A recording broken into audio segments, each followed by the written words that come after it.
Nah, untuk melihat gimana sih caranya menciptakan pertumbuhan ekonomi. Saya sengaja keluarkan gambar ini untuk balik ke teori ekonomi. Ini berdasarkan paper by Milton Friedman yang mempelajari The Great Depression, juga Bayer Mernanke yang mempelajari itu, beberapa paper dan sebagainya. Kira-kira bunyinya gini. Mereka belajar krisis 1930. Mereka teka-teki pada waktu itu. Kenapa bunga nol ekonomi Amerika masih hancur juga? Harusnya kan jalan. Terus mereka pelajarin. Walaupun bunganya nol, tapi uangnya tumbuhnya negatif. Yang ini M0 atau mereka bilang base money ya. Uangnya tumbuhnya negatif. Ini yang artinya di sistem uangnya kering. Makanya ekonomi hancur. Itu yang menjadi landasan dia mengumumkan teori, katanya kalau Anda lihat kebijakan moneter, jangan dari suku bunga aja. Anda lihat, bahkan dia bilang jangan dari suku bunga. Anda lihat dari laju pertumbuhan uang beredar. Kalau pertumbuhannya kencang, berarti kebijakannya longgar. Kalau pertumbuhannya negatif atau nol, kebijakannya ketat di situ. Itu teori dasar moneter. Tapi banyak orang lupa. Termasuk IMF juga kayaknya. Next. Oh, itu nggak boleh ya. Tapi saya yakin IMF juga lupa. Next. Saya diketawain katanya. Ada yang di sosmed bilang dia taruh rumus-rumus MP sama dengan apa gitu. Oh, inilah rumus teori Friedman yang benar. Iya, itu buku S1. Saya baca paper S3, jadi saya lebih tinggi jadinya.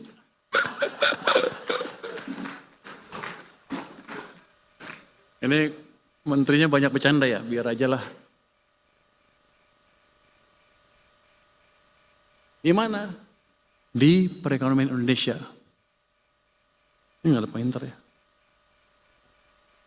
Sama.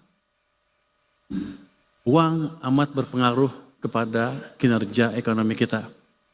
Saya tunjukin yang gampang-gampang aja ya.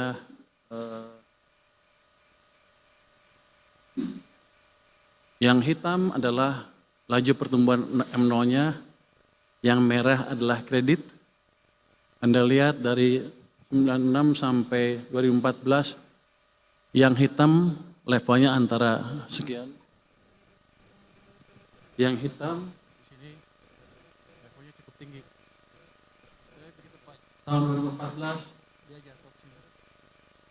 Kredit juga pertumbuhannya melambat dari double digit menjadi 7% single digit.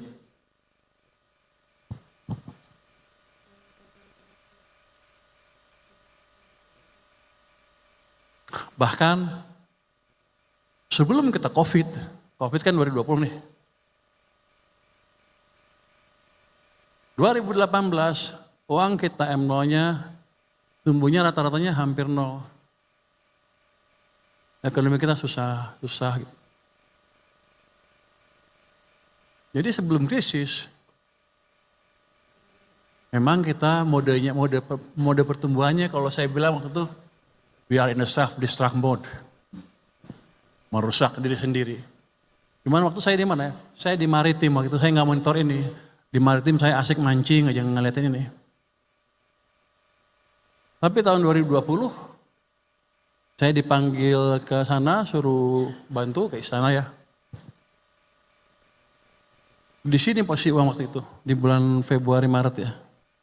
Ini minus 15%. Hampir kita hancur.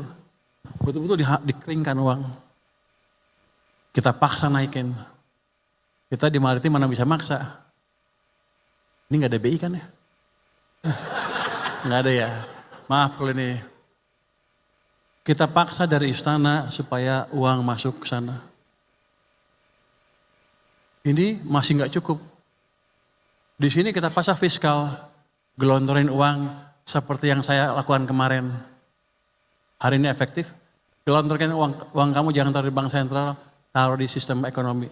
Akibatnya ekonomi pertumbuhannya seperti ini, kredit tumbuh lagi, kita recover. Tapi habis itu, jadi saya mau ngeritik Pak Rocky Gerung sedikit. Dia suka ngeledekin Jokowi nggak ngapa-ngapain. Ini Pak,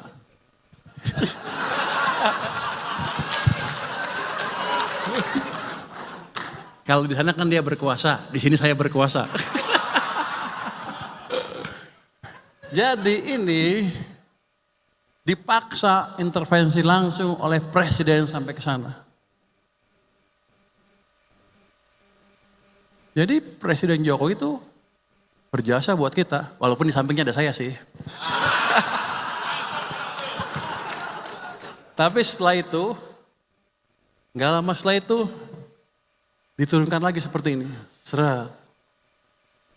Ini yang Anda rasakan berapa tahun 2003-2004, pertengahan sampai akhir itu, ekonomi susah lagi. Keluarlah Indonesia suram dan lain-lain. Bukan dari politik, tapi dari ekonomi yang dibunuh penyebab utamanya. Jadi Pak Rocky mungkin sedikit belajar ekonomi lagi Pak. Gue seneng bisa ngedek dia di sini. Soalnya Pak Rocky setiap itu saya lihat tuh pidato Anda itu menarik sekali, jadi saya ikutin ahli filsafat. Mumpung bisa kritik, saya kritik di sini. Kemarin sampai April sudah membaik, makanya saya bilang ekonomi bagus, nggak usah takut. Tapi habis itu dibunuh ke sini sampai ke sini. Jadi sedang dibunuh lagi ekonominya. Ketika ekonomi memburuk, banyak pemecatan pegawai kan pasti. Rakyat hidupnya makin susah dan kita nggak peduli waktu itu ya. Nggak terlalu peduli, turunlah ke jalan masyarakat kita. Itu expected untuk saya. Ini nggak ada wartawan kan ya? Bebas kan mana?